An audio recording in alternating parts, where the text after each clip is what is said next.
आज Doubtnut app download करें। Doubtnut पर अपने सभी गणित, रसायन विज्ञान, भौतिक विज्ञान और जीव विज्ञान के डाउट्स का करो सफाया। बस प्रश्न की फोटो खींचो, एक ही प्रश्न को क्रॉप करो और तुरंत वीडियो सोल्यूशन पाओ। अभी डाउनलोड करें। हेलो दोस्तों, हमारे सामने प्रश्न है, उस सरल रेखा का समीकरण ज्ञात कीजिए जो बिंदु 2, 2 कर्ण 3 से जाने वाली और x अक्ष के से 75 अंश का कोण पर झुकी हुई है। तो चलिए दोस्तों, हम इसे हल करते हैं। यहाँ हमें थीटा दिया गया है, x अक्ष के साथ कितने कोण पर झुका है, 75 अंश, और एक बिंदु से होकर जाता है हमारी रेखा जिसके निर्देशांक है 2, 2 कर्ण 3। तो इसे हम हल करते हैं। यहाँ से देखिए, इस प्रकार से एक ग्राफ का निर्माण करेंगे।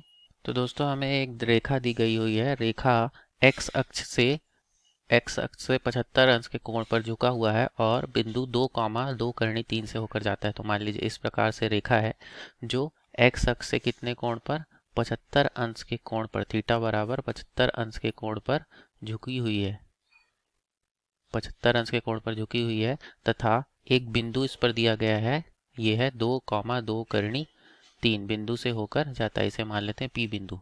तो अब इसका समीकरण क्या हो जाएगा दोस्तों, यहाँ से रेखा का x अक्ष के साथ कोण से कोण थीटा बराबर कितना है, धनात्मक दिशा के साथ 75 अंश।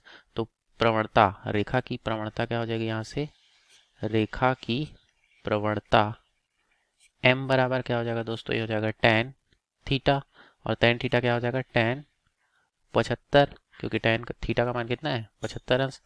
इसे हम किस प्रकार लिख सकते हैं, tan 45 धन 3 अंश, क्योंकि हमें 75 अंश का मान तो नहीं पता, लेकिन हम 45 धन 30 करके इसे हल कर सकते हैं। अब हमें पता है कि, तो देखिए ये हो जाएगा tan a धन b बराबर tan a धन tan b बटा 1 ऋण गुणा tan a गुणा tan b। अब हल करेंगे तो यहाँ से दोस्तों इसे हल करते हैं हम। क्या हो जाएगा, देखिए ये हो जाएगा tan 45 धन tan 30 पूरे का बटा 1 ऋण tan 45 गुणा tan 30। तो यहाँ से हम हल करने के लिए क्या चाहिए, tan 45 का मान और tan 30 का। तो tan 45 का मान होता है 1 और tan 30 अंश का मान होता है 1 बटा करनी 3। हल कर देते हैं दोस्तों यहाँ। तो क्या आ जाएगा, देखिए m बराबर tan 45 का मान 1 धन tan 30 का मान 1 बटा करनी 3 पूरे का बटा 1 ऋण 1 गुणा 1 बटा करनी 3। हल करने पे ये हो जाएगा करनी 3 धन 1 बटा करनी 3 बटा करनी 3 ऋण 1 बटा करनी 3। तो करनी 3 आपस में कट गए। हमारे प्रवणता m का मान कितना आया, करनी 3 धन 1 बटा करनी 3 ऋण 1। तो यहाँ हमारे m का मान हमें प्राप्त हो गया दोस्तों। अब यदि रेखा की प्रवणता m हो और वह बिंदु, तो दोस्तों यहाँ से क्या हो जाएगा, उस रेखा का समीकरण जो दिए गए एक बिंदु है P, जिसका निर्देशांक क्या है 2, 2 कर्ण 3 से जाता है, से होकर जाता है तथा उसकी प्रवणता, तथा जिसकी प्रवणता कितनी है, m बराबर, प्रवणता m बराबर करनी 3 धन 1 बटा करनी 3 ऋण 1 हो। क्या होगा दोस्तों इसका समीकरण ऐसी रेखा का, तो ये हो जाएगा y ऋण y1 बराबर m गुणा x ऋण x1। तो m1 y1 और x1 क्या हो जाएगा, ये हो जाएगा x1 और ये हो जाएगा y1। x1 की जगह 2 और y1 की जगह 2 करनी 3। हल करते हैं तो y ऋण 2 करनी 3 बराबर ये हो जाएगा करनी 3 धन 1 बटा करनी 3 ऋण 1 गुणा x ऋण x1 की जगह क्या है 2।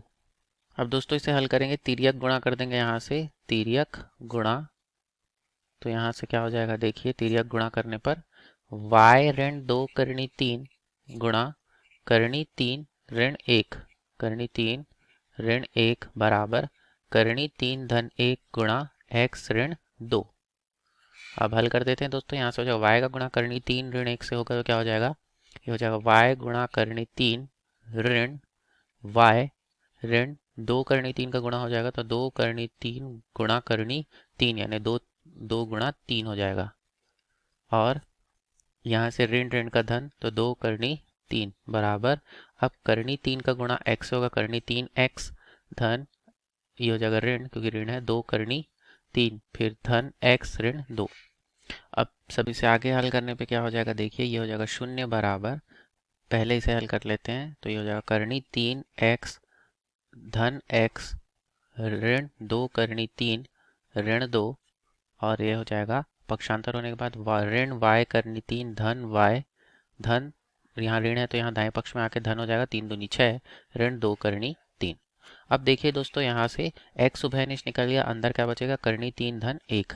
यहाँ देखिए ऋण 2 करनी 3 ऋण 2, और यहाँ भी ऋण 2 करनी 3, तो ये आपस में जुड़ जाएंगे, ये क्या हो जाएगा ऋण 4 करनी 3, क्या हो जाएगा ये हो जाएगा ऋण 4 करनी 3, और यहाँ ऋण 2 और धन 6, ये क्या हो जाएगा धन 4। यहाँ से देखिए दोस्तों यहाँ से देखिए अब क्या हो जाएगा, यहाँ है ये ऋण y करनी 3 और ये y, तो क्या कर सकते हैं यहाँ ऋण y उभयनिष्ठ ले लेंगे, ऋण y उभयनिष्ठ ले लेंगे तो क्या आ जाएगा, ये आएगा करनी कोष्ठक के अंदर करनी 3 ऋण 1।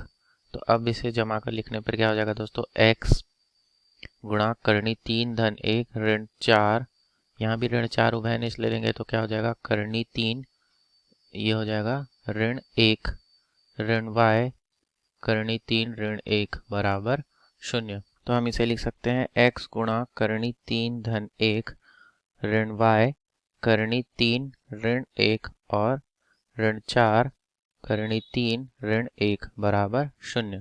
यही हमारा अभिष्ट कक्षा 6 से 12वीं से लेकर नीट, IIT, JEE वो एडवांस के लेवल तक 1 करोड़ से ज्यादा छात्रों का भरोसा। आज ही डाउनलोड करें डाउटनेट ऐप या व्हाट्सएप करें अपने सारे डाउट्स 8400 400 400 पर।